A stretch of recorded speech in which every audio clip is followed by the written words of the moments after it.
Empezamos una nueva edición de Café Mercosur, este espacio en el que nos proponemos analizar la realidad de los países de la región con un foco en los aspectos jurídicos. Hacemos este programa desde Rosario, Argentina, quien les habla, Osvaldo Di Princio, y de San Pablo, Brasil, Ramiro Cayano Blanco.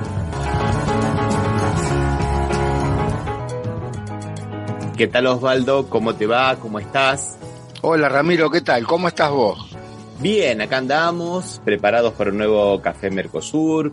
Hoy íbamos Preguntame a ver cómo estamos en la Argentina, dale. Sí, esa es la cuestión, ¿no? Hoy dije que pensábamos hablar de la reunión del Mercosur, ¿no? De la última reunión del Mercosur. Pero Argentina es un país, digamos, tan tranquilo, tan pacífico políticamente que, viste, se nos imponen. Vamos a hablar de la segunda parte de este tsunami ministerial que hay en Argentina, ¿no, Osvaldo? Sí. Vamos a comenzar entonces con algunas noticias de la queridísima Latinoamérica, Osvaldo. Vamos a comenzar un poco por Colombia y Venezuela también, ¿no? Porque está muy preocupada el presidente venezolano Maduro. ¿Por qué está preocupado? Porque el actual presidente colombiano, Iván Duque, que sale ahora, que deja el gobierno el próximo 7 de agosto, parece que no va a dejar entrar a Maduro. De Petro, a la asunción, ¿no?, del nuevo presidente, de Petro, ¿no? Sí, o sea, porque él dice, Iván Duque dice, que para él el presidente es Guaidó. Entonces es una especie como de teoría de los actos propios, digamos, ¿no? Si claro, yo digo que sos vos, listo. No puedo contradecirme. Claro, si lo dije antes. Aparte, él tenía las horas contadas, yo dije en el 2019, ya hace 3 años de esto, ¿no? Porque él ya había tenido esa declaración en el 2019 cuando hubo todo ese movimiento que había organizado con el apoyo de Estados Unidos Guaidó. Él dijo que dice, Maduro tiene las horas contadas y parece que el que tiene los minutos contados para dejar la presidencia es Iván Duque, ¿no? Sí, ahora dice que se arrepintió. Es su decisión, aparentemente, mientras él sea presidente, no va a ingresar Maduro a Colombia como presidente de Venezuela porque él no lo reconoce, que después Petro haga lo que quiera. Lo que pasa hasta qué punto él puede decidir quién es un presidente de un país cuando está reconocido internacionalmente. O sea, aquellos que reconocían a Guaidó, y nos podemos remitir a Estados Unidos, que reconocían a Guaidó como presidente, en este momento están negociando con Maduro por el tema del petróleo. O sea que ya casi esas palabras, queda algunas reminiscencias todavía de un reconocimiento a Guaidó, que hoy lo vamos a tocar en el programa, ¿no, Ramiro? Sí, pero bueno, lo que pasa es que vos no estás con la última teoría, porque Iván Duque está de acuerdo con lo que dice la justicia inglesa, Osvaldo. Claro, por eso te digo, la única reminiscencia que queda de Guaidó lo encontramos en la justicia británica, ¿no? Famosa justicia independiente en todo el mundo y que siempre favoreció los intereses de la justicia y no del Imperio Británico. ¿Por qué estamos diciendo esto? Justamente porque el día 29 hubo un fallo del Supremo Tribunal de Gran Bretaña, ¿no? Donde la jueza Sarah Cockerill del Tribunal Superior de Londres falló a favor de la Junta del Banco Central de Venezuela, que designó no Maduro, que es el presidente, sino el opositor Guaidó, el autoproclamado, ¿no?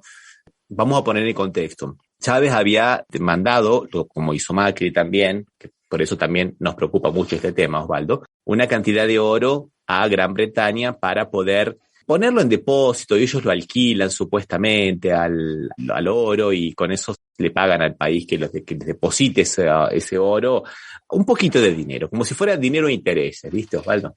Un emolumento, diríamos, que cobra por ese depósito y que ellos lo usan en cierta medida como una garantía, lo utilizaría el Banco Central Británico, ¿no?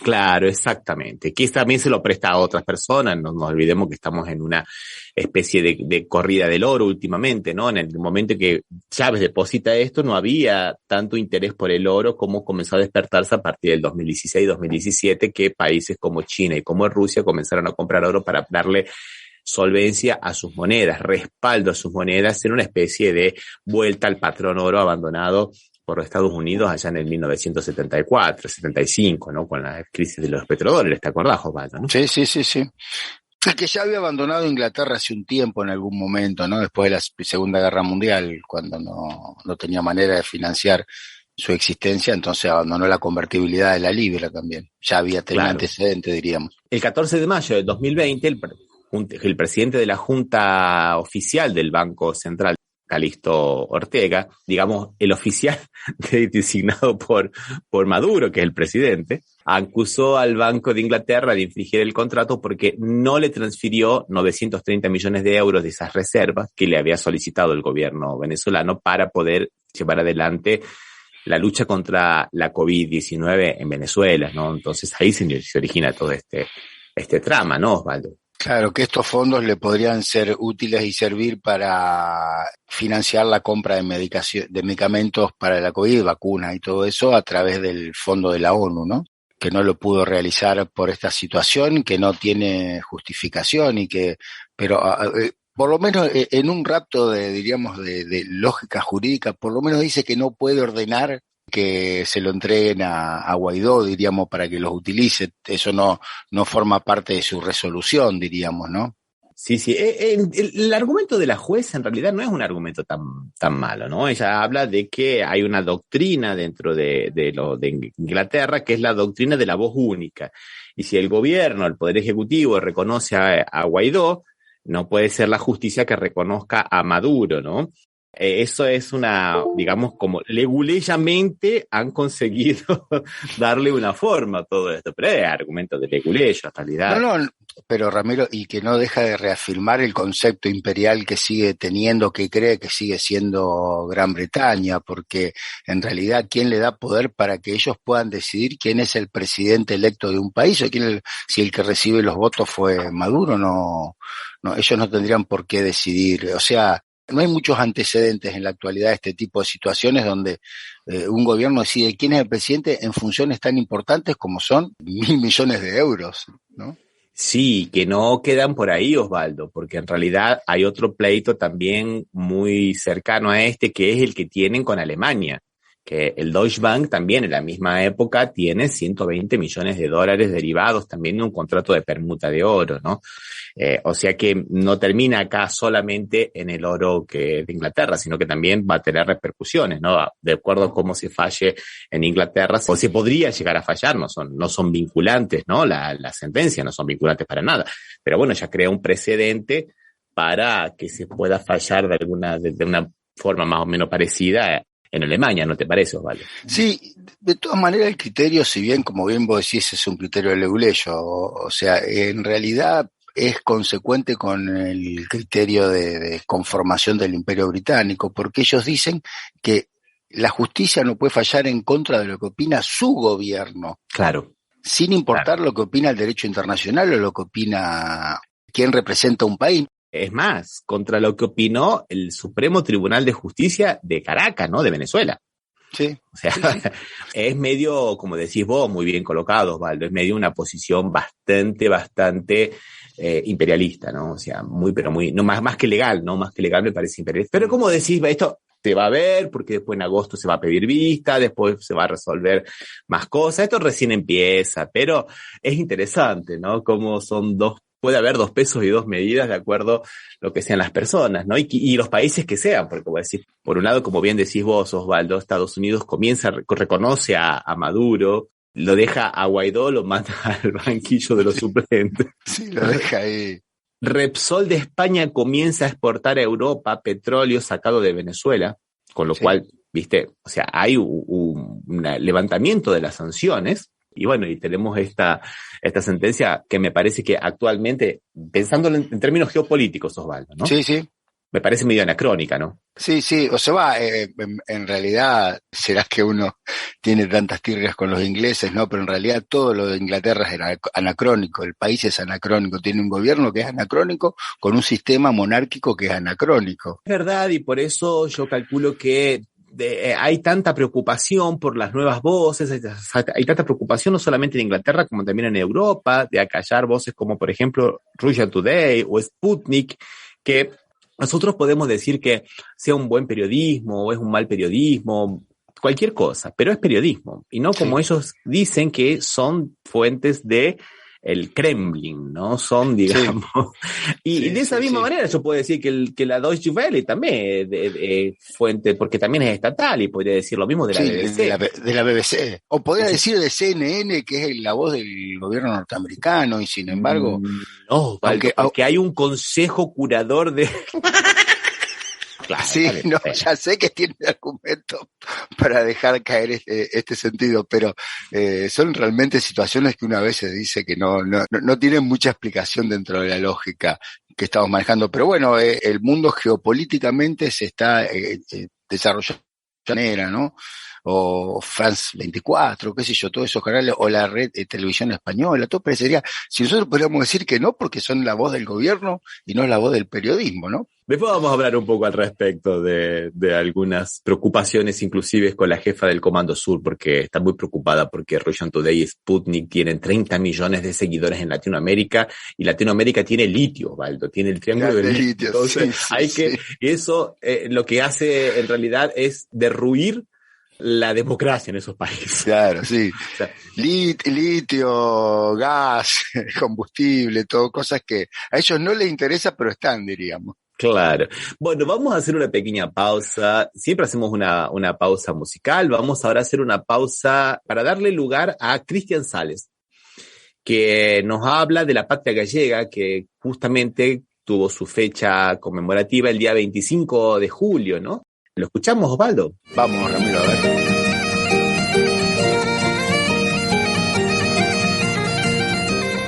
Hola a todos y todas, buenos días, buenas tardes o buenas noches. Me llamo Cristian Sales y hablo desde Río de Janeiro, en Brasil. Saludos a los oyentes, la equipa de Café Mercosur. Bueno, voy a contar unas cositas sobre el Día de la Patria Gallega, o el Día de Nacionalidad de la Nación Gallega, que se celebra, que se conmemora todos los días 25 de julio de cada año en Galicia. Primeramente, así como el Reino Unido en Gran Bretaña, que hay varias naciones donde Inglaterra comanda los destinos de los demás. España también no es un país homogéneo, y sí hay varias naciones que fueron anexadas o fueron asimiladas por disputas monárquicas, dinásticas. Pues hay 3 naciones hoy históricas, pero sin soberanía, y es el caso de Galicia, Cataluña y el País Vasco, que tienen lengua propia, cultura, costumbres y, por cierto, identidad. Quien comanda el destino es Castilla, está Madrid. En comienzos del siglo XX, por volta de 1919, había en Galicia un movimiento cultural, lingüístico, intelectual, literario, que se llamaba las Hermandades de la Habla, y en gallego portugués, as Irmandades da Fala.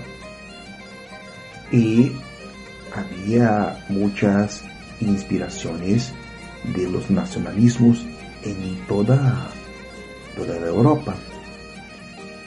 En el caso de Galicia, la inspiración mayor era el movimiento separatista en Irlanda. Y propusieron un día 25 de julio para celebrar el Día de la Patria Gallega, pero no pudieron celebrar los años siguientes, problemas políticos. la dictadura de Primo Rivera y después el franquismo, la guerra civil, Francisco Franco, la prohibición de hablar otros idiomas, todos eran prohibidos y solamente la única lengua era el castellano. Entonces el Día de la Patria Gallega se cae en la clandestinidad y era principalmente celebrado en los centros gallegos de la inmigración, como por ejemplo el Centro Gallego de Buenos Aires, la Federación de Asociaciones Gallegas en Buenos Aires, y por otras partes del mundo que se podía celebrar el Día de la Patria.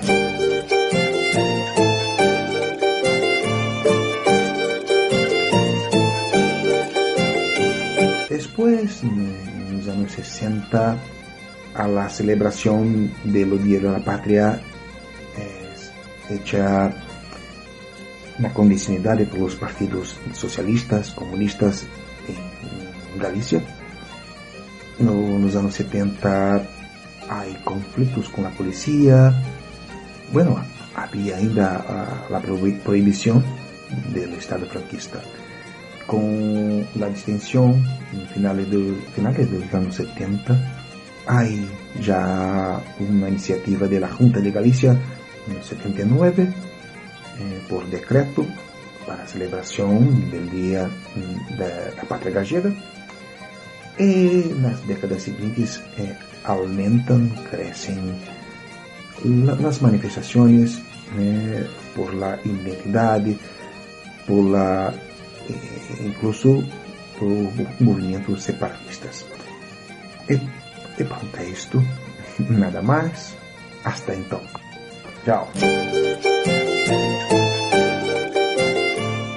Bueno, esas eran las palabras de Cristian Sales, que me parecieron bastante interesantes, porque por ahí son temas que nosotros no tenemos muy claro. Nosotros, principalmente en Argentina, ¿no? Que por una cuestión de extensión a todos los españoles le decimos gallego cuando sabemos que no tiene nada que ver, ¿no? Gallegos son los que están en una región, pero a todos los españoles por extensión le decimos gallegos, ¿no?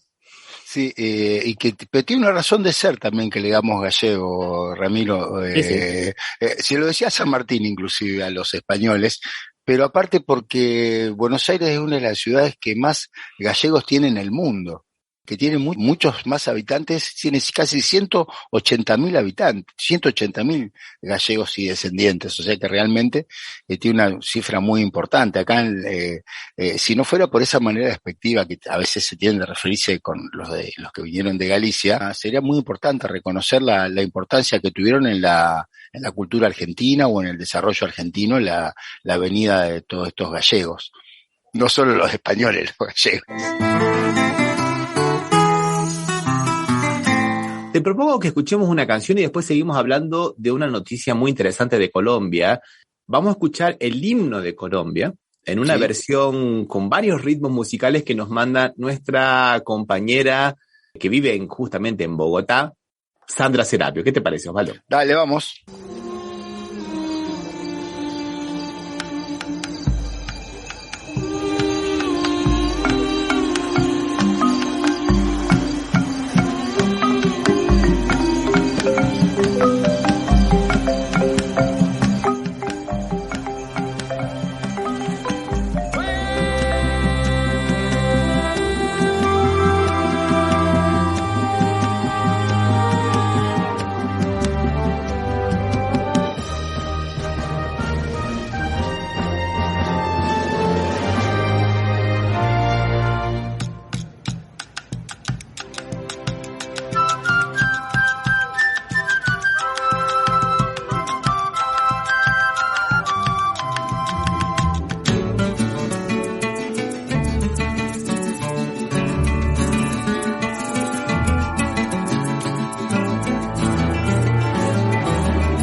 muerte, admiración, espanto, soldados sin coraza, el reino soberano, derechos para todos, justicia, libertad, el sol alumbra a todos, el bien germina ya.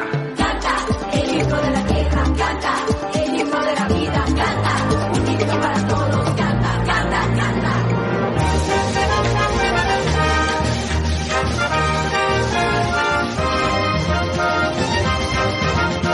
Ahí está la gloria, viene gloria dulce, gloria pa' mi casa, pa' mi gente, pa' mi tierra, dime gloria dónde está.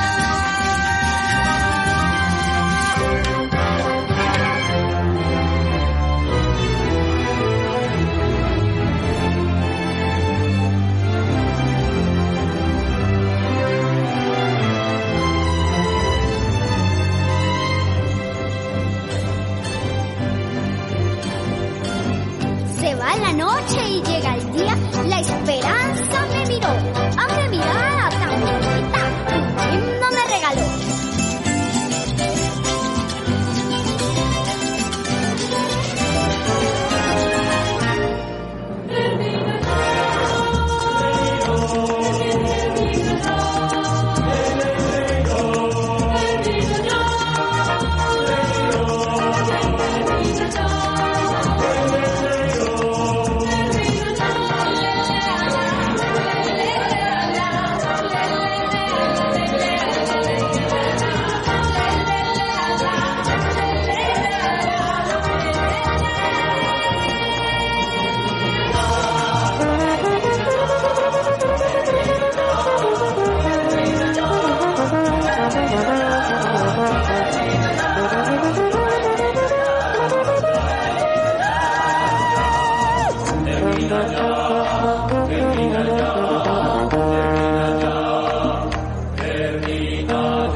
Estás escuchando Café Mercosur. Somos Latinoamérica, no lo olvidemos nunca más.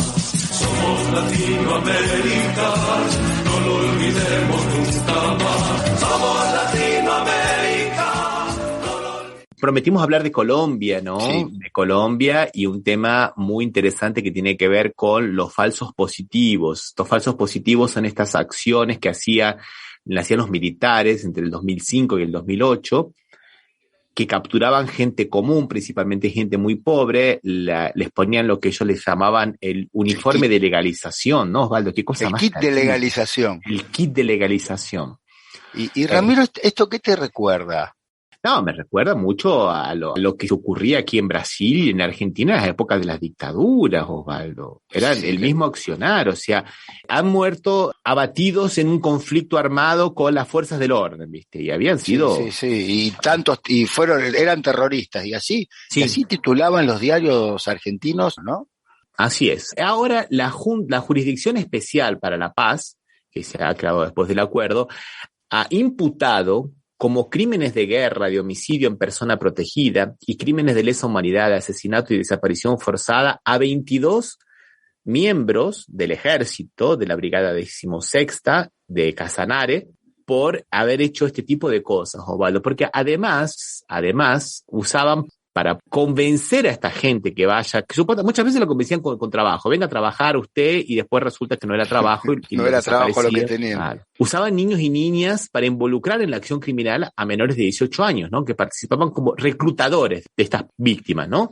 De estos engañados, y que los conducían a la muerte, ¿no? Y después muchos de estos eran mujeres, hubo 9 mujeres, entre ellas algunas embarazadas, y también porque había alguna disidencia sexual en algunos de los hombres, a pesar de que la mayoría eran hombres de entre 18 y 25 años de las víctimas, ¿no? Que el ejército las capturaba, las mataba, les ponían los uniformes como que fueran soldados de la FARC o de paramilitares, le ponían armas, lo que vos muy bien dijiste, ¿no? El kit, ¿no, Osvaldo? Pasó hace poco con dos argentinos en Paraguay, lo mismo hicieron. que si bien no tiene el mismo problema que tiene con la represión en Colombia, que es bastante por los enfrentamientos que tienen con los movimientos que ellos llaman terroristas, también hubo el mismo problema. Y la finalidad de esto muchas veces era permitir que aquellos que cometían estas atrocidades los asciendan por la cantidad de terroristas que habían atrapado. Claro, está muy bien lo que estás diciendo, Osvaldo, porque a esta gente, además de ascender, les pagaban. Claro. Les daban promociones, vacaciones y les pagaban dinero. O sea, no lo hacían por hacerlo. Esto ocurrió en la época de cuando era Uribe, que era el presidente, pero era a través de una contraprestación pecuniaria. Sí, terrible, ¿no? Terrible, Osvaldo. Sicario, básicamente. Sí, sicarios bancados del Estado, ¿no? Sí. El modus operandi que, o sea, ahora están saliendo en ese periodo, pero todo hace suponer que en realidad tiene más antigüedad ese procedimiento que tenían ellos, que tenían las fuerzas, o tienen, no, supongo que tendrían, no lo deben tener más, las fuerzas armadas o los parapoliciales en Colombia. Sí, bueno, por eso que esperamos tanto ahora el 7 de agosto cuando asuma el nuevo presidente, a ver si por fin comienza a ponerse un poco de coto a todo este tipo de barbaridades, ¿no? Y Francia Márquez anduvo de gira, estuvo aquí en Brasil, se reunió con Lula, también estuvo por Argentina, ¿no, Osvaldo? Sí. Estuvo en Argentina, se reunió con el presidente, con la vicepresidenta en el Senado, porque va a tener la misma función, diríamos, que tiene hoy por hoy Cristina Fernández de Kirchner en el gobierno, o sea que estuvo acá y fue público, a pesar de que fueron días movidos, sin embargo ocupó parte de la prensa argentina su visita. A pesar de que fueron días movidos. Bueno, vamos a llegar a la parte de Argentina. A los días movidos, sí. Vamos con algunos otros movimientos en Latinoamérica, Osvaldo. Vamos a hablar un poco de México y de algo que ya nos llama la atención, Osvaldo, porque es un modus operandi que vemos en varios países latinoamericanos, que es esto de tratar de parar obras públicas con falsas, o no sé si son falsas ONG, pero con cosas que a mí me dan para sospechar mucho, ¿no? No nos olvidemos que muchas de las obras en Bolivia fueron paradas también por ONGs que tenían supuestamente vinculaciones con algunos think tanks norteamericanos que a través del ecologismo trataban de parar las obras en Bolivia. Eso no significa que todas las obras en Bolivia hayan sido incuestionables. Pero bueno, se supone que cuando uno hace una obra como la que están haciendo en México, que es el Tren Maya de 500 kilómetros, ha habido un estudio de impacto ambiental, como él mismo dice el presidente López Obrador, se le ha preguntado a las personas que vivían, a los pueblos originarios, y nadie se oponía. Y ahora parece que una ONG se opone, ya van 3 meses, en un trámite de 50 kilómetros. 50 kilómetros.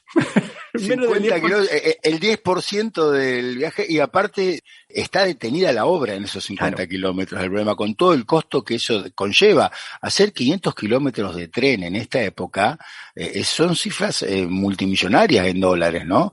Y estar paradas por esto. Yo una vez escuchaba una nota de acá que decía, como hablaba como del ecologismo tonto, ¿no? Uh-huh. Que no tiene como finalidad aparentemente que se proseguir la ecología, porque esta misma organización, cuando se le otorgó tierras en ese lugar para la explotación de el petróleo, no dijo nada. O sea, en la misma zona, por eso decís, ¿cómo puede ser? Eso no te molestaba y esto sí. Y acá en la Argentina pasa, Ramiro, también. Viste ¿sí? Que se está haciendo el tren, perdóname que sea autorreferencial sobre Argentina, ¿no? Pero el tren para Vaca Muerta, para trasladar de gas, y el tren va a pasar por el Alto Valle de Río Negro.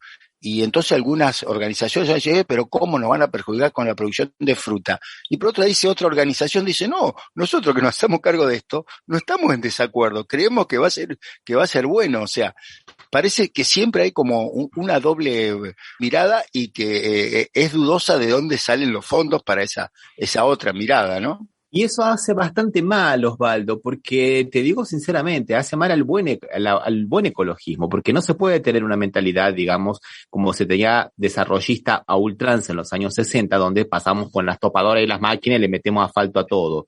Sí. No es así, necesitamos tener un equilibrio, pero ese equilibrio también necesitamos tener responsabilidad. Yo me acuerdo de las manifestaciones esas cuando se habló de que iban a hacer las plataformas petroleras. exactamente, que iba a la prospección, ni siquiera se iban a comenzar, iba a ver si había petróleo. Y salían a decir que iban a acabar con Mar del Plata, que iba a haber pingüinos empetrolados. ¿Te acordás? A los gritos. Eso no es ecología, señores. Vamos a ser serios, porque ese tipo de actitudes ayuda a las personas que tienen esa mentalidad desarrollista a ultranza y que no respetan absolutamente nada, a que tengan la voz cantante por sobre todas las cosas. Me parece que no hace muy bien ese tipo de discurso, ¿no te parece, Osvaldo? Tal cual, Ramiro, y en este caso es bastante claro, como las obras que vos referenciabas en Bolivia, seguramente muchas obras en Bolivia, había un tren o en Venezuela pasó con un tren que hacían los chinos, también muchos se quejaban. O sea, seguramente si se hace un estudio serio de impacto ambiental, o bien se lo controla, porque pasa a veces, me ha pasado en algunos lugares del norte, nos hablan de algún tipo de explotaciones, y decían, pero no, porque no sabemos si van a controlar. Entonces, ¿cuál es el problema? ¿Que se contamine o que no se controle? Claro. Porque si es que no se controle, controlándose se soluciona. Por las dudas que no controlen, no, vamos a pedir que controle. Y nosotros no podemos dejar de ver que hay una gran disputa acá entre México y Estados Unidos, geopolítica, principalmente por la cuestión del litio, ¿no? Porque México hasta ahora tenía, creo que, si no me equivoco, algo así como 2 millones de toneladas de litio. Era poco comparado con las 10 que tiene Chile, con las 19,5 que tiene Argentina y con las 21 que tiene Bolivia, pero parece que ahora han descubierto más. Sí. Y ese litio está explotado por empresas estatales y no por empresas privadas. O sea, ya los canadienses y los norteamericanos dijeron, bueno, estamos en el NAFTA, acá nosotros tenemos un tratado de libre comercio, ¿cómo nos van a dejar afuera a nuestras compañías? Y lo que ha hecho el gobierno de Manuel López Obrador es decir, esto lo declaramos como de estratégico y únicamente lo explotamos a través de una empresa estatal. O sea que también hay un tira y afloje entre ellos. Por cuestiones geopolíticas, ¿no, Osvaldo? Sí, y México de hecho quiere asociarse con Bolivia y con Argentina en función de hacer como una organización. No, pero puede ser que yo no había escuchado Chile, bueno. Pero puede ser también porque es el otro, el triángulo del litio, ¿no? Hacer como una organización de países exportadores de litio, ¿no? Como una OPEP del litio. Claro. Que sería una buena medida porque favorecería el desarrollo en estos países, ¿no? Y que si no, siempre el desarrollo parecería que tiene un solo destino, el norte. Y bueno, ya vamos terminando esta pequeña sección de hoy hablando un poco de Bolivia, ¿no? De Brasil, ¿no? Que no sé. De Brasil, lo teníamos abandonado, Brasil. A ver, lo teníamos abandonado, Brasil. ¿Qué hizo?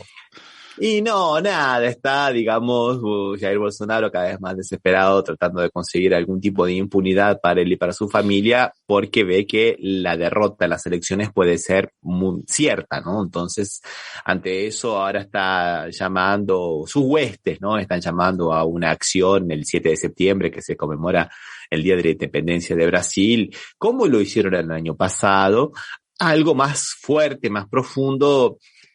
No se sabe si son bravatas o si no son bravatas o son cosas reales que tienen fuerza para hacerlo. Todo el mundo dice que en realidad lo que está tratando es de tumultuar aquí las cosas para poder negociar alguna salida impune. En el Congreso no le fue tan bien. El grupo de diputados de su base aliada trataba de hacer una especie de ley a la Pinochet, ¿viste?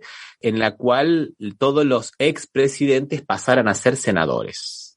Con eso él conseguiría lo que se llama acá en Brasil el fuero privilegiado, o sea, la competencia originaria de la Corte Suprema de Justicia de Brasil y no de los tribunales normales.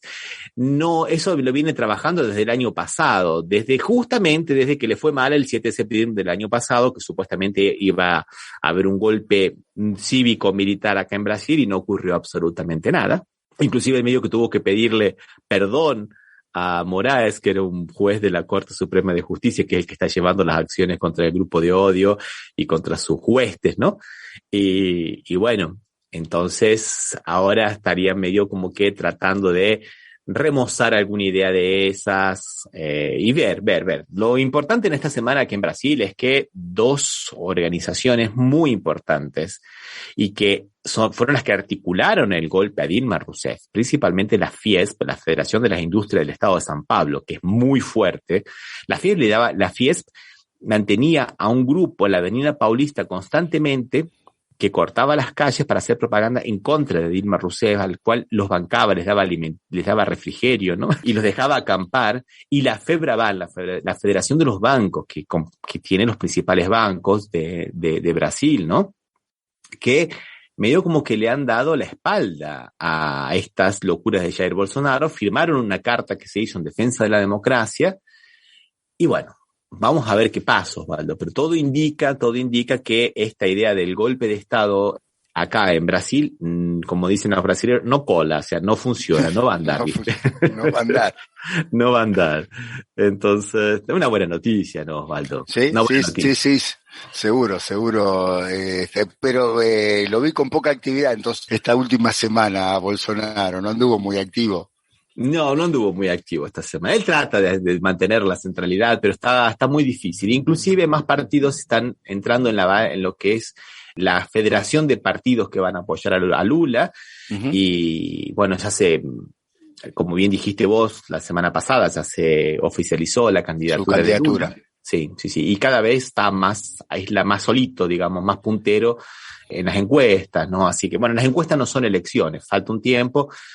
Bolsonaro le ha dado una ayuda a la gente pobre, ha subido 3 puntitos entre la gente pobre, pero no es suficiente, porque la diferencia es cada vez más grande, la clase media se está volcando cada vez más a Lula, ¿no? Entonces, estamos en esa situación.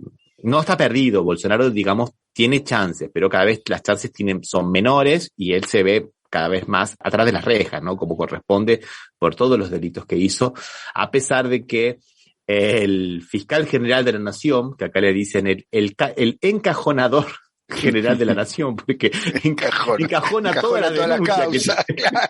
Todas las causas las encajona, ¿viste? Las guarda todas bien guardaditas. Tiene cada vez más denuncia y cada vez, ahora la última que mandó a desestimar, vamos a ver si la justicia lo hace, porque lo que pasa es que la acción penal es de la fiscalía, entonces es muy difícil por ahí decir que no. Son las acciones contra el mal manejo de la pandemia, ¿no? Que fue terrible, ¿no? Encajonador y no archivador. Acá tenemos jueces que, aparte de encajonar, archivan causas. Sí. Acá un poco más llegamos todavía con los jueces de acá. Vos sabés que una última cosa también sobre acá Rosario, en realidad sobre la provincia de Santa Fe, fue elegida en Gran Bretaña por una organización entre las 3 mejores comportamientos que se hicieron en el mundo con respecto al tratamiento de la pandemia. Ah, mira vos qué bien. La semana fue una noticia que no trascendió mucho porque, viste, hablaba de Santa Fe, ¿no? Bueno, vamos a escuchar algo de música y después seguimos con el tema de Argentina. ¿Qué te parece? Dale, sí. Todo el mundo está queriendo un poco escuchar qué pasa con... ¿Qué pasa? Vamos.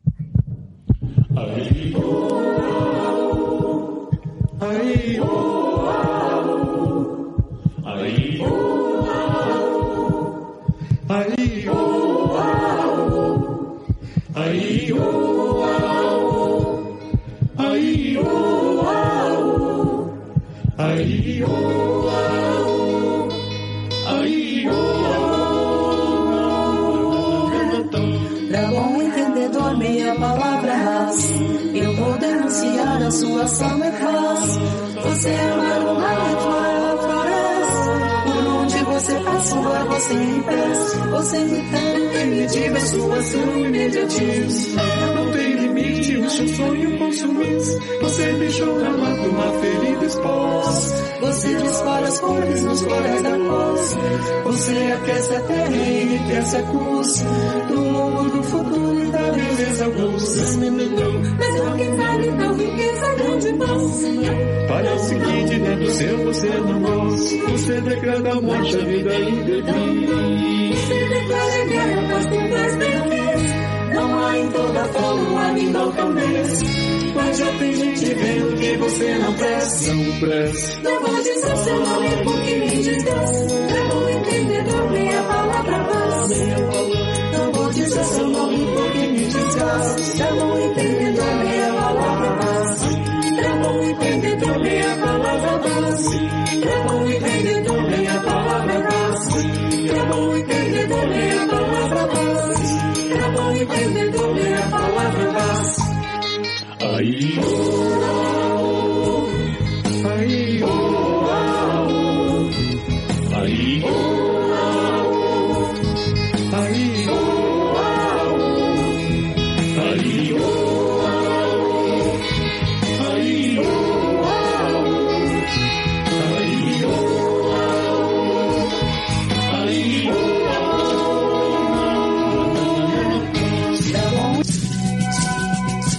Estás escuchando Café Mercosur. Somos Latinoamérica, no lo olvidemos nunca más.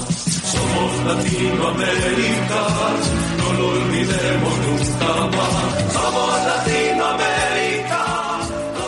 Bueno, Osvaldo, y ahora vamos al momento que más esperábamos. ¿Qué pasa en Argentina, Osvaldo? Este tsunami ministerial, este terremoto político, ¿qué ha ocurrido? Contanos algo. Hacíamos el programa anterior o el anterior, ya no recuerdo, pasa todo tan rápido. Hemos hablado que había un cambio del ministro de Economía, había salido el ministro de Economía que estaba y había entrado Silvina Batakis. Y le había tocado agarrar una brasa bastante caliente, ¿no? Se había movido, parecería, con bastante cintura política sobre todo, y había viajado a Estados Unidos a encontrarse como se había propuesto, porque era un viaje que ya tenía previsto el ministro de Economía anterior, Guzmán, con el FMI y con gente del gobierno norteamericano, que también iba a ir el presidente Fernández, que después porque el presidente Biden estaba con coronavirus, no se pudo realizar, entonces, pero ella confirmó el viaje, viajó, tuvo buena recepción en el FMI, pero acá la situación, había una escalada fuerte del dólar, claro. Ya llegó a valer casi 350 pesos. Si bien muchos reconocían idoneidad técnica en la ministra Batakis y que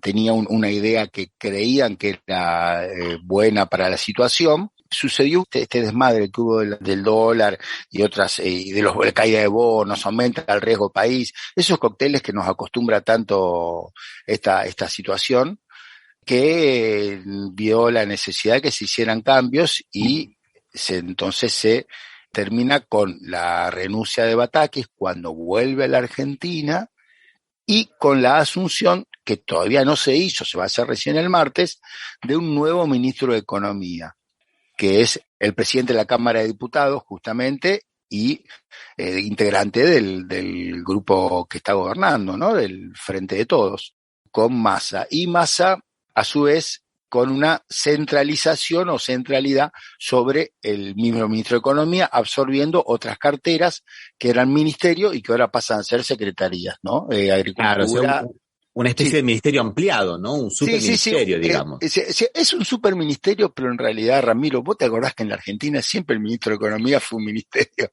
O sea, ahora lo estamos resaltando porque no hacía tiempo que no se daba, ¿no? Pero en realidad fue como siempre fueron los ministros de Economía los ministerios de Economía, que tenían varias áreas. Y se reunió ahí producción, se reunió agricultura, se reunió turismo y no me acuerdo qué otra secretaría más o qué otro ministerio más se sumó, con la renuncia de los que lo estaban llevando a cargo y con la elección de nuevos que todavía no lo sabemos a hoy. Esa es la situación económica. Eso hizo que en la Argentina el dólar en un día bajara 50 pesos a menos de 300 pesos, el riesgo país bajara, aumentaran los bonos argentinos un 10%, un 7%, no me acuerdo, en dólares como en pesos. O sea, parece que la situación se encaminaba sin que se tomara ninguna medida porque todavía no tenemos ministro de Economía nuevo. Exactamente, Osvaldo. Yo estoy acá con noticias de un blog maravilloso que tenemos acá en Brasil, llama Argentina Traducida. Ah, muy bueno, muy buen blog. O sea, yo no conozco a nadie de los que lo hace, pero realmente debe ser buena. Que es la traducción en realidad de la agencia TELAB, ¿no? Y que dice que se decidió unificar los ministerios de Economía, Desarrollo Productivo y Agricultura, Agropecuaria y Pesca, y crear justamente todos estos ministerios, dejarlos en la órbita del Ministerio de Economía. E inclusive parecería que también podría ser que el Ministerio de Transportes también pase al Ministerio de Economía también, ¿no? Vamos a ver. Yo sé que la gente en la sociedad rural, no le está gustando esto porque quieren que Agricultura permanezca como un ministerio, ¿no, Osvaldo? O sea, quieren el ministerio, ¿viste? Los chacareros quieren el ministerio, entonces sí. Está bueno. Hablando de la rural, una cosa, ¿no, Osvaldo? Viste que se está haciendo la exposición rural que se hace todos los años en Argentina, y a este gobierno comunista se le ocurrió hacer una inspección para ver si estaban todos los trabajadores registrados conforme a la ley como correspondía. Y había la mitad de los trabajadores pasaba, o sea, no estaban registrados, ¿no? Pero eso me recuerda a lo que sí, hablas del Ministerio de Agricultura, cuando Perón, ya hace muchísimos años, en la década del 40, dijo que cuidábamos a las vacas, teníamos ministro de Agricultura, teníamos Ministerio de Salud, ¿no? Exactamente. Esto es un tuit de un humorista, no un humorista, un comentarista político que lo hace con mucho humor, pero al cual nosotros seguimos mucho, que se llama Periodista de Perón, y que dice: una inspección detectó que casi el 40% de los stands de la rural tienen trabajadores sin registrar. Me iba a sorprender, pero justo recordé que es ese mismo sector que saca la soja de contrabando, tiene a los peones esclavizados y miles de hectáreas sembradas sin declarar. Una ironía me parecía fantástico, porque verdad, además es todo cierto, ¿no? Sí, no, los datos son, o sea, no es opinión esto, sí. Son datos, no es opinión. Y es interesante, volviendo a lo que estábamos discutiendo, lo que estábamos comentando, Osvaldo, que hasta ahora Massa no asumió, no ha hecho ninguna medida, bajó, supuestamente calmó un poco los mercados, bajó el de ese dólar paralelo, que es un dólar ilegal, que es un mercado muy pequeño y que básicamente lo pueden, digamos, manipular como ellos quieren, ¿no? Lo hacen subir o bajar como ellos quieren, y sin haber hecho ni una medida. Y no, la ministra Batakis, que Ramiro, tiene... No solo hizo ninguna medida, no designó a ninguno todavía, a nadie. Claro. Todavía se está rearmando esto, ¿no? Porque claro.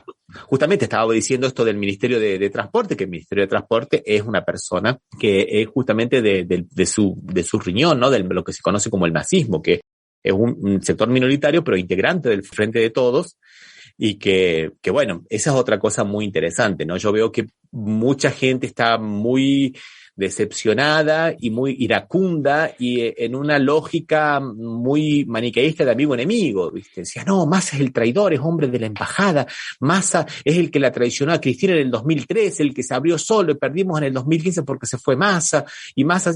Bueno, sí, está bien, todo eso es verdad, Osvaldo, todo eso que están diciendo es absolutamente cierto. Pero Massa también es el que estuvo en el ANSES, cuando Amadou Boudou era el ministro de Economía, que le dieron las mayores satisfacciones a nuestros abuelos desde la época de la instauración de las jubilaciones. Y él fue también jefe de gabinete de Cristina. Y Cristina no quería que se fuera Massa. Y tiene buena relación tanto con Cristina, pero principalmente con Máximo Kirchner. Entonces, esas cuestiones de ya enseguida catalogar al otro como traidor, como enemigo, no le hacen bien al análisis político y al debate. ¿Yo pongo las manos en el fuego por Massa? No pongo las manos en el fuego por Massa, pero quiero ver. Sí, indudablemente. O sea, esta designación causó rupturas en propios y extraños. Fue tanto dentro de, no sé si digamos dentro del gobierno, porque el gobierno creo que asumió una realidad, ¿no? Que esto o estamos unidos y vamos todos juntos, o ya sabemos qué pasa en el 2023. O sea, va a haber un cambio de signo político si no asumimos. Y creo que esta fue una manera que metió a todos en el mismo carro. Acá ya nadie puede decir que yo no sabía lo que pasaba o que yo no estoy de acuerdo. Que eso es importante. Después, lo que vos decís sobre Massa, Massa nunca sabés para dónde puede salir, ¿no? Pero, o sea, seguramente lo que sí no tiene es ingenuidad política. Claro. Él sabe que se está jugando su carrera política y que Fernández sabe lo mismo y Cristina también sabe lo mismo. Que la carrera política de todos está atada a la subsistencia de este gobierno, no como una sola aptitud, diríamos, de poder político, de ambición política. Está sujeta al desarrollo del país este mismo gobierno. Saben que otro signo político va a ir más rápido y mejor, según ellos, ¿no? Como ya dijo Macri en su momento cuando terminó, ¿no? Que él tendría que haber hecho más, y la próxima vez lo va a hacer más rápido y mejor. O sea, sabe que el bienestar de todos, muchas veces, con los claros y oscuros que tiene esto, ¿no? Porque la situación argentina no es brillante ni nada, pero tampoco es tan mala como la estaban presentando. De hecho, sin tomar medidas, cómo los datos macroeconómicos cambiaron en un día. O sea, evidentemente hay una dosis importante, que es lo que siempre decía Perón, que la economía que la economía la manejan los políticos, es demasiado importante para que la manejen los economistas.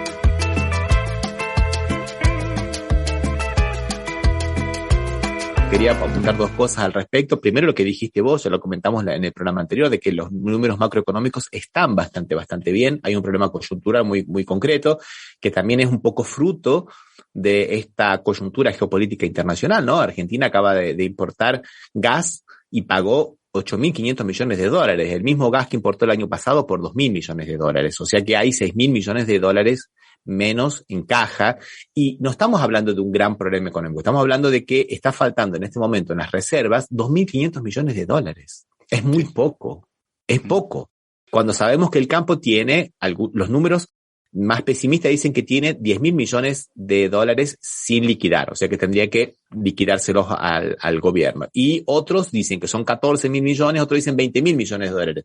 O sea que en el peor de los casos, el campo tiene 4 veces más lo que en este momento necesita Argentina, que va a dejar de importar gas porque empieza el calor el mes que viene, y para el año que viene posiblemente no tenga más que importarlo porque esté listo el gasoducto. Y Sí. Ramiro, no solo eso, porque Brasil es importante sobre esto. Agosto va a permitir que se reduzca el consumo de gas. Un barco, por lo menos de los que estaban previstos, no se va a necesitar, porque con la mejora de la producción hidroeléctrica en Brasil va a entregar mucha más energía y va a permitir que Argentina no tenga, o sea, un barco, que uno dice un barco parecería que fuera nada, ¿no? Pero en realidad Sí. no es que importamos miles de barcos, son 20 barcos, 40 barcos, creo así, 40 o 40 y pico barcos, una cosa así, en todo el año. O sea, realmente no es un barco sería una cosa muy importante, ya nomás con eso solo. Yo creo que eso hace a la situación y nunca hay que dejar de ver ese problema. Y Sí. ahora hay que esperar un poco a ver cuáles son los nombres que se dan y cuáles son las políticas que se van a llevar adelante cuando empiece, no el primer día hábil, porque entre el lunes y el martes no creo que haya muchas novedades, recién el martes va a haber novedades, del martes en adelante, para ver cómo se va encaminando. Esto parecería que hay un guiño del Banco Interamericano de Desarrollo que dijo que ahora está de acuerdo. Bueno, en realidad el Banco Interamericano de Desarrollo quedó muy en evidencia con la salida de Gustavo Vélez, que era el ministro de Asuntos Estratégicos, que era supuestamente el que tenía lo que se dice popularmente llegado, o sea, tenía, claro, digamos, el aval del BID, y el BID termina negándole a la Argentina un crédito de 500 millones de dólares, que en esta coyuntura es muy, pero muy importante, que estaban en el acuerdo con el FMI. Sí. O sea que Vélez no consiguió ni siquiera que viniera a la Argentina un acuerdo que él no negoció, que lo había negociado Guzmán, el ministro de Economía. Y bueno, eso fue un tirón de oreja, como diciendo, bueno, también apretemos, pero las cosas la sogan el pescuezo, pero no tanto, porque acá también no podemos dejar de ver que hay un acuerdo con el Fondo Monetario Internacional que limita la libertad de acción que tiene la economía argentina. La limita, pero no la estrangula, no significa que no se pueda hacer nada. Hay mucha margen de maniobra todavía. Primeramente, ya el FMI y los Estados Unidos no son lo que eran antiguamente. Hay otras salidas. Argentina posiblemente entre en lo que se conoce como el BRICS ampliado. Y eso es muy importante porque abre otros mercados, posiblemente, y es el primer paso para que pueda entrar en lo que se llama la Organización de Cooperación de Shanghái, que es otros mercados más, que son mercados asiáticos. Hay otras posibilidades, hay convenios con China. Bueno, Vélez había lo que se dice trancado, ¿no? Pisado, trancado. Acá. Claro, había, viste, Atucha 3. Atucha 3, que era la central atómica que financian los chinos. 4.500 millones de dólares. La represa Santa Cruz, la Pizarnik. Santa Cruz, ese es la Pizarnik, sí. O sea que hay interés, y justamente ahora como dijimos antes, ¿no? Con la cuestión del litio, con la cuestión del gas, o sea, hay posibilidades. Lo que hay que hacer es esperar un poquito de tiempo. Inclusive, te digo más, Osvaldo, una victoria de Lula, después, digamos, de lo que fue la victoria de Boric, la victoria de Petro y ahora una victoria de Lula, va a hacer con que los Estados Unidos cuiden más a su patio trasero y le hagan concesiones. O sea que habría más libertad para negociar hasta con los Estados Unidos y el Fondo Monetario Internacional en una crisis económica de ellos, donde depende mucho de nosotros, donde ya están en esta inflación, o sea, estancamiento del económico e inflación. Y Europa, que justamente va a entrar en una época muy dura, ¿no? Si no cambian su visión geopolítica, la industria, el crecimiento en Europa. O sea que hay margen y hay que tener mucho cuidado y ver. Y también saber que posiblemente Massa lo único que haya hecho es parar un intento golpista, como dijo Jorge Rashid en las redes sociales. No hizo ningún anuncio, no designó a nadie y ya paró. ¿Qué pasó? Había intento golpista, había un intento de desestabilización. No, evidentemente el movimiento era político porque no podríamos atribuir a la mejora de algunos índices a una situación cuando no hubo ninguna medida. O sea, con la misma medida de antes que se había desmadrado la situación, ahora estaba reduciéndose, pero ya con caídas muy impactantes que veremos después, ¿no?, cómo se van evolucionando. O sea, evidentemente la política era un factor importantísimo en esto. Lo hemos dicho en los programas anteriores, Ramiro, que en realidad había una dosis política en las situaciones porque los números no daban para este tipo de movimientos. Pero bueno, este mes de agosto creo que va a ser el termómetro de lo que va a pasar, no te diría este año, sino te diría ya casi este año y el otro. Si agosto se logra pasar de manera más tranquila, hay optimismo, si no va a estar muy difícil. Y como bien vos dijiste, tampoco nosotros creemos, yo personalmente, que Massa sea el que va a poder hacer mágicamente todas las cosas, ¿no? Porque sabemos que... Pero no es tanto lo que hay que hacer, Osvaldo, a eso me quería referir. No es lo que no hay que hacer, decir vos. No, porque en realidad primero dejar de darse tiros en los pies, ¿no? Porque este gobierno es especial. No tenemos reservas por todas las medidas equivocadas que han venido tomando durante estos 3 años, ¿no? Principalmente darle dólares oficiales baratos para cosas que no eran necesarias, como pagar adelantadamente deuda a las empresas privadas, ¿no? Muchas veces con sus propias matrices, que en realidad no es pago de deudas y sí técnicamente... Gira de divisas, girar de divisas en realidad. Bueno. Y muchas otras cosas más que nosotros sabemos que han ocurrido y que no podemos soslayarla.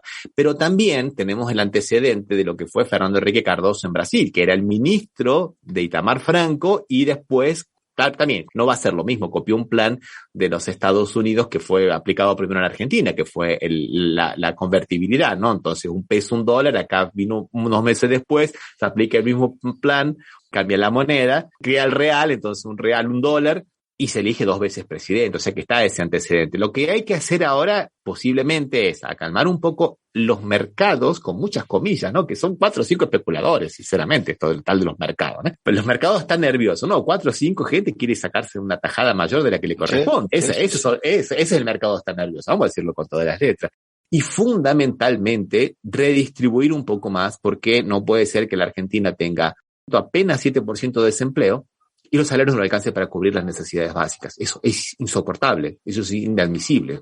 Mejorando un poco esa redistribución y el ingreso, creo que tiene todo como para que la Argentina resuelva, ya los problemas económicos los ha empezado a resolver, pero resuelve este problema social, que es mucho, mucho mayor que lo económico, ¿no, Osvaldo?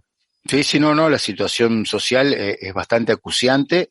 Yo te diría de todas maneras, sin ser tan acuciante como en otras épocas, en este momento es muy acuciante, sobre todo por lo que vos decís, que el valor del 7% de su ocupación no puede venir en que un trabajador con un sueldo, diríamos no un sueldo de un trabajador no registrado, de un trabajador registrado, tenga serias dificultades para llegar a fin de mes, ¿no? Lo cual acá en la Argentina tradicionalmente nunca pasaba, ¿no?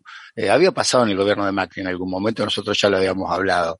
La gente ya se olvidó de este detalle, pero ¿te acordás cuando el salario mínimo de Macri no alcanzaba a cubrir, lo ponía casi en la pobreza a la gente? Bueno.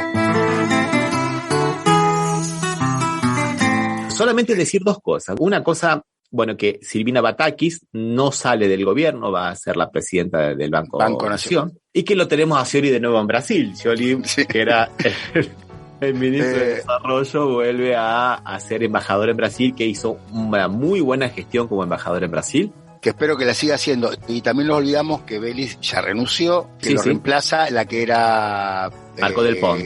Marco del Pont, que estaba en la FIP, ¿no? A cargo de la FIP. Y muy buena economista, aparte con una formación sólida en economía. Creo que hemos podido más o menos echar un poquito de luz sobre esta realidad argentina que es tan acuciante, ¿no? Pero bueno, creo que hay que ver y esperar a ver qué pasa, ¿no? A ver hasta que aclare, ¿no? Con todas las imprecisiones que tenemos 2 abogados hablando de economía, ¿no? Sí, por supuesto. La semana que viene vamos a seguir hablando un poquito de este tema, seguramente que vamos a tener más novedades. Un abrazo, Osvaldo. Un abrazo y un abrazo a todos los que nos escuchan. Y a la gente de la radio de la FM Impacto de Villa Gobernador Galvez. Hasta la próxima. Hasta la próxima.